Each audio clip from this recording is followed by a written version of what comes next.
എല്ലാവർക്കും നമസ്കാരം. നമ്മുടെ ഫസ്റ്റ് ഇയറിൻ്റെ ക്ലാസ്സിലെ ആദ്യം സ്റ്റാർട്ട് ചെയ്യുന്ന സബ്ജക്റ്റ് ഫോർത്ത് മൊഡ്യൂളിലെ സർവേയിങ് ആൻഡ് ലെവലിംഗ് എന്ന് പറയുന്ന സബ്ജക്റ്റാണ് നമ്മൾ ഫസ്റ്റ് സ്റ്റാർട്ട് ചെയ്യുന്നത്. അതിലെ സർവേയിങ് എന്താണെന്നാണ് ഞാൻ പറയാൻ പോകുന്നത്. സർവേയിങ് എന്ന് പറഞ്ഞു കഴിഞ്ഞാൽ surveying is the art of determining the relative positions of different objects on the surface of the earth. നമ്മുടെ ഭൂമിയുടെ ഉപരിതലത്തിൽ വസ്തുക്കളുടെ സ്ഥാനം നിർണയിക്കുന്ന പ്രക്രിയ അല്ലെങ്കിൽ ആ ഒരു ആർട്ടിനെയാണ് നമ്മൾ എന്ത് പറയുന്നത്, സർവേയിങ് എന്ന് പറയുന്നത്. അപ്പോൾ സർവേ എന്ന് പറയുമ്പോൾ നമുക്ക് ഒരുപാട് കാര്യങ്ങൾ നമുക്കറിയാം. സർവേ ഏതൊക്കെ ടൈപ്പ് സർവേ നിൽക്കുന്നത്, സ്ഥലം അളക്കാനായിട്ട് നമ്മൾ സർവേയിങ് ചെയ്യാറുണ്ട്. അതുപോലെ പലതരത്തിലുള്ള ഡാറ്റകൾ കളക്ട് ചെയ്യാൻ വേണ്ടി നമ്മൾ സർവേ ചെയ്യാറുണ്ട്, അല്ലേ? അപ്പോൾ സർവേയിങ് എന്ന് പറയുന്ന ആ ഒരു സബ്ജക്റ്റിനെ നമ്മുടെ സിവിൽ എഞ്ചിനീയറിംഗ് പ്രൊജക്റ്റുകളുമായിട്ട് അല്ലെങ്കിൽ സിവിൽ എഞ്ചിനീയറിംഗ് വർക്കുകളുമായിട്ട് ഒരുപാട് ഇമ്പോർട്ടൻസ് ഉണ്ട്.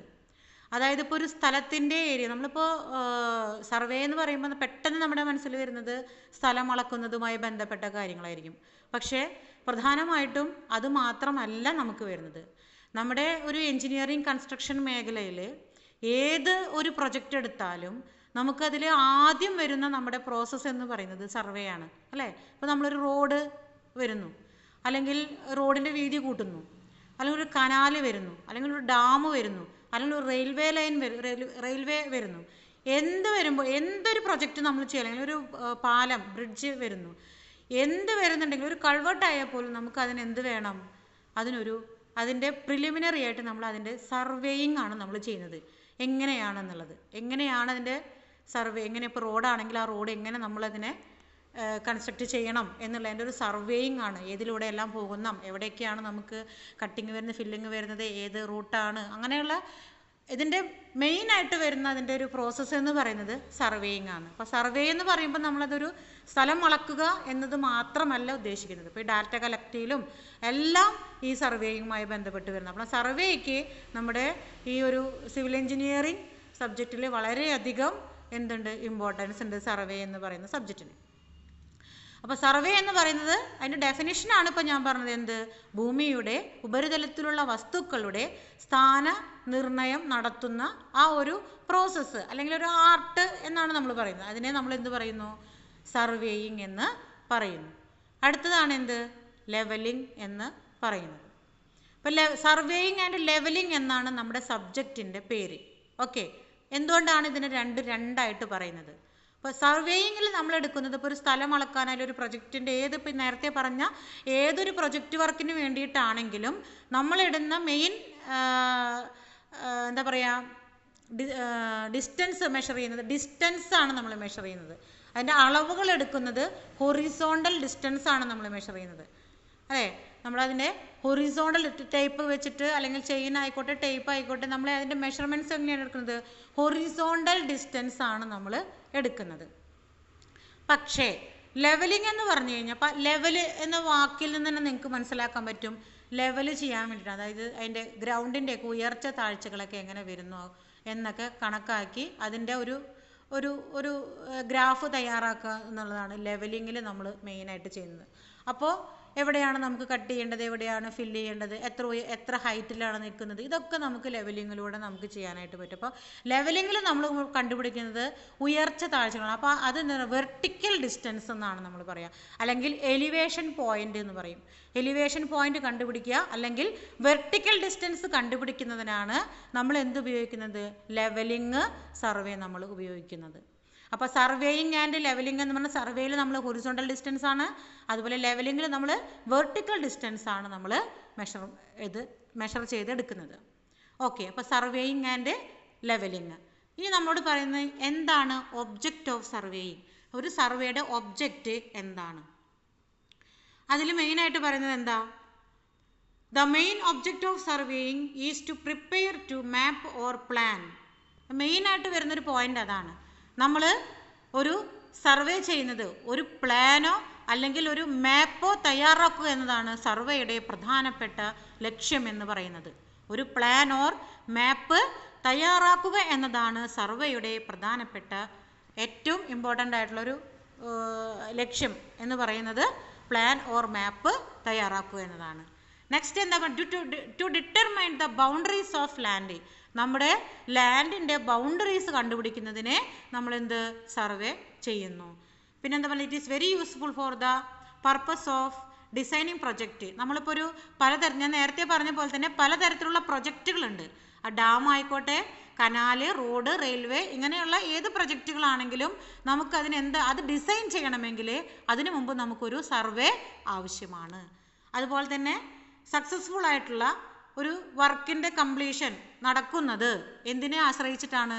നമ്മൾ നടത്തുന്ന ഈ ഒരു സർവേയെ ഡിപ്പെൻഡ് ചെയ്തിട്ടാണ്. ഇവിടെ നമുക്ക് മിസ്റ്റേക്ക് പറ്റിയാൽ പിന്നീട് വരുന്ന എല്ലാ വർക്കിലും നമുക്ക് അതിൻ്റെ ഒരു മിസ്റ്റേക്ക് ഉണ്ടായിരിക്കും. അപ്പോൾ അതുകൊണ്ട് അത്രയും കൃത്യമായിട്ട് അത്രയും ആക്യുറേറ്റ് ആയിട്ട് ചെയ്യേണ്ട ഒരു ജോലിയാണ് എന്ത് സർവേയിങ് എന്ന് പറയുന്നത്. അപ്പോൾ ഇത്തരം 4 പോയിൻ്റാണ് ഒബ്ജക്റ്റ് ഓഫ് സർവേയിങ്ങിൽ വരുന്നത്. ഒന്നാമത്തേത് പ്ലാൻ ഓർ മാപ്പ് തയ്യാറാക്കുക, രണ്ടാമത്തേത് ബൗണ്ടറീസ് കണ്ടുപിടിക്കുക, മൂന്നാമത്തേത് എന്താണ് നമ്മുടെ പ്രൊജക്റ്റുകൾ ചെയ്യുന്ന, അപ്പോൾ ഏതായി ഡാം, കനാല്, അതുപോലെ റോഡ്, റെയിൽവേ തുടങ്ങിയ മറ്റെല്ലാ പ്രൊജക്റ്റുകളുടെയും ഫസ്റ്റ് പ്രോസസ്സ് എന്ന് പറയുന്നത് സർവേയിങ് ആണ്. പിന്നെ ഈ ഒരു സർവേയിങ്ങിനെ ഡിപ്പെൻഡ് ചെയ്തിട്ടാണ് നമ്മുടെ ബാക്കി വർക്കുകളുടെ ആ ഒരു വർക്കിൻ്റെ സക്സസ് എന്ന് പറയുന്നത് എങ്ങനെയാണ് നമ്മുടെ സർവേയിങ്ങിനെ ഡിപ്പെൻഡ് ചെയ്തിട്ടാണ് ഇരിക്കുന്നത്. അപ്പോൾ ഇതാണ് ഒബ്ജക്റ്റ് ഓഫ് സർവേയിങ്. രണ്ടാമത് പറയുന്നതാണ് യൂസ് ഓഫ് സർവേയിങ്. സർവേയുടെ ഉപയോഗം. It is useful for measurement of area. നമുക്ക് എന്ത് ഏരിയ കാൽക്കുലേറ്റ് ചെയ്യാനായിട്ട് സാധിക്കുന്നു, അതിനുവേണ്ടി നമ്മൾ ഉപയോഗിക്കുന്നു. ഏരിയ കാൽക്കുലേറ്റ് ചെയ്യാനായിട്ട് നമ്മൾ ഉപയോഗിക്കുന്നു. പിന്നെ പലതരത്തിലുള്ള മാപ്പുകൾ തയ്യാറാക്കാൻ. ആ മാപ്പുകൾ ഏതൊക്കെയാണെന്ന് പറയുന്നുണ്ട്. ടോപ്പോഗ്രാഫിക്കൽ മാപ്പ് അതെന്താണെന്ന് നമ്മൾ പറഞ്ഞിരുന്നു. അതായത് നമ്മൾ മുകളിൽ നിന്ന് എടുക്കുന്ന വ്യൂസാണ്. നമ്മൾ ഗൂഗിൾ എർത്തിലൊക്കെ നമുക്ക് കിട്ടുന്നത് ടോപ്പോഗ്രാഫിക്കൽ വ്യൂ ആണ്. അതുപോലെ തന്നെ കഡസ്ട്രൽ മാപ്പ്. കഡസ്ട്രൽ മാപ്പ് എന്ന് പറഞ്ഞു കഴിഞ്ഞാൽ ഈ കഡസ്ട്രൽ മാപ്പിൻ്റെ പ്രത്യേകത, നമ്മൾ സാധാരണ ഒരുപാട് മാപ്പുകൾ ഉണ്ടല്ലേ, ഇന്ത്യയുടെ മാപ്പ്, കേരളത്തിൻ്റെ മാപ്പ്, ഇതൊക്കെ നിങ്ങൾ കണ്ടിട്ടുണ്ടായിരിക്കും. അപ്പോൾ കഡസ്ട്രൽ മാപ്പ് എന്ന് പറഞ്ഞു കഴിഞ്ഞാൽ ഈ കഡസ്ട്രൽ മാപ്പിൽ നിങ്ങൾ നമ്മുടെ ഓരോ പഞ്ചായത്തിൻ്റെയും, നമ്മുടെയൊക്കെ താമസിക്കുന്ന പഞ്ചായത്ത് ആയിക്കോട്ടെ, കോർപ്പറേഷൻ ആയിക്കോട്ടെ, മുനിസിപ്പാലിറ്റി ആയിക്കോട്ടെ, നമ്മുടെയൊക്കെ വീടിൻ്റെ പൊസിഷൻസ് വരെ ഈ കഡസ്ട്രൽ മാപ്പിൽ മാർക്ക് ചെയ്തിട്ടുണ്ടായിരിക്കും.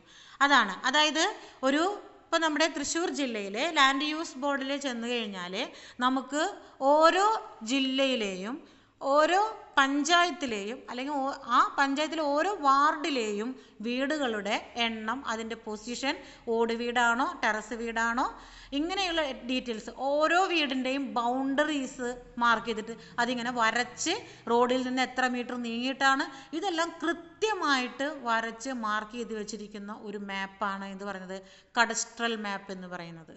നമ്മുടെ വീടുകളുടെ ബൗണ്ടറികളും, അത് വീട് മാത്രമല്ല കേട്ടോ, സ്ഥലങ്ങളാകാം, എസ്റ്റേറ്റുകളാവാം, എന്ത് വേണമെങ്കിലും ആവാം, ഇതിൻ്റെയൊക്കെ ബൗണ്ടറീസുകൾ കൃത്യമായി മാർക്ക് ചെയ്തിട്ടുള്ള മാപ്പാണ് കഡസ്ട്രൽ മാപ്പ് എന്ന് നമ്മൾ പറയുന്നത്.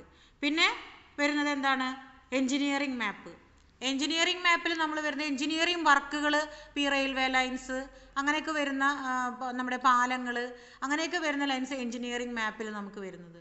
അതുപോലെ മിലിറ്ററി മാപ്പുണ്ട്. അതായത് മിലിറ്ററിയിലെ പ്രോസസ്സുമായി ബന്ധപ്പെട്ട് അവിടുത്തെ വർക്കുമായി ബന്ധപ്പെട്ട് എടുക്കുന്ന മാപ്പാണ് മിലിറ്ററി മാപ്പ് എന്ന് പറയുന്നത്. പിന്നെ കോണ്ടോർ മാപ്പുകളുണ്ട്. നമ്മൾ കോണ്ടോർ ലൈൻസുകൾ എടുക്കും. നമ്മുടെ ഗ്രൗണ്ടിൻ്റെയൊക്കെ ഒരു ഗ്രാഫ് നമ്മൾ വരയ്ക്കും. അത് ലെവലിങ്ങും തിയോഡലൈറ്റൊക്കെ ഉപയോഗിച്ചിട്ടാണ് നമ്മൾ കോണ്ടോർ എടുക്കുന്നത്. നമ്മുടെ ഗ്രൗണ്ടിൻ്റെ ഉയർച്ച താഴ്ചകളൊക്കെ ഹൈറ്റിലെടുത്ത് നമ്മളതൊരു ഗ്രാഫ് പേപ്പറിലൊക്കെ നമ്മളത് വരയ്ക്കും, എങ്ങനെയാണ് അതിൻ്റെ ഒരു ഷേപ്പ് വരുന്നത് എന്നുള്ളതൊക്കെ. അപ്പോൾ കോണ്ടോർ മാപ്പുണ്ട്. അതുപോലെ തന്നെ ജിയോളജിക്കൽ മാപ്പുണ്ട്. നമ്മുടെ ഭൂമിയുടെ പ്രകൃതിയുടെ കിടപ്പനുസരിച്ചിട്ട് നമ്മൾ അതിൻ്റെ മാപ്പിന് പല ഇതുണ്ട്. അതായത് ഇപ്പോൾ ഉയർച്ച കൂടിയ സ്ഥലങ്ങൾ, താഴ്ന്ന പ്രദേശങ്ങൾ, അതുപോലെ പാറക്കെട്ടുകൾ കൂടുതലുള്ള സ്ഥലങ്ങൾ, വെള്ളമുള്ള സ്ഥലങ്ങൾ, അങ്ങനെ പല രീതിയിൽ നമ്മുടെ പ്രകൃതിയുടെ ആ ഒരു നാച്ചുറൽ അനുസരിച്ചിട്ട് നമ്മൾ മാപ്പ് ടൈപ്പിലുള്ള മാപ്പുകൾ നമ്മൾ തയ്യാറാക്കിയിട്ടുണ്ട്. അതാണ് ജിയോളജിക്കൽ മാപ്പ് എന്ന് പറയുന്നത്. അപ്പോൾ ഈ മാപ്പുകളൊക്കെ തയ്യാറാക്കുന്നതിനെ ഈ സർവേയിങ് നമ്മൾ ഉപയോഗിക്കുന്നുണ്ട്. പിന്നെ it is very useful for the purpose of designing project such as dam. നേരത്തെ പറഞ്ഞ സെയിം പോയിന്റുകളാണ്. പിന്നെ വരുന്നതാണ് it is making for plans connection with legal documents. ഇപ്പോൾ നമുക്കൊരു പ്ലാൻ തയ്യാറാക്കണമെങ്കിൽ ലീഗൽ ഡോക്യുമെൻറ്റ്സ് നമുക്ക് ആവശ്യമാണ്. ഇപ്പോൾ നമ്മുടെ ആധാരം പട്ടയൊക്കെ എടുക്കണമെങ്കിൽ നമുക്ക് ഇത്ര സെൻറ്റ് സ്ഥലം 6 ഹെക്ടറിലൊക്കെ നമ്മൾ അളന്ന് തിട്ടപ്പെടുത്തി കൊടുക്കില്ലേ. അപ്പോൾ അതിനു വേണ്ടി നമുക്ക് സർവേയിങ് നടത്തിയിട്ടാണ് നമ്മൾ ഈ ഏരിയ കാൽക്കുലേഷൻസ് നടത്തുന്നത്. അപ്പോൾ ഇത്തരം ഉപയോഗങ്ങളാണ് നമുക്ക് എന്ത് വരുന്നത് സർവേയിങ്ങിൽ വരുന്നത്.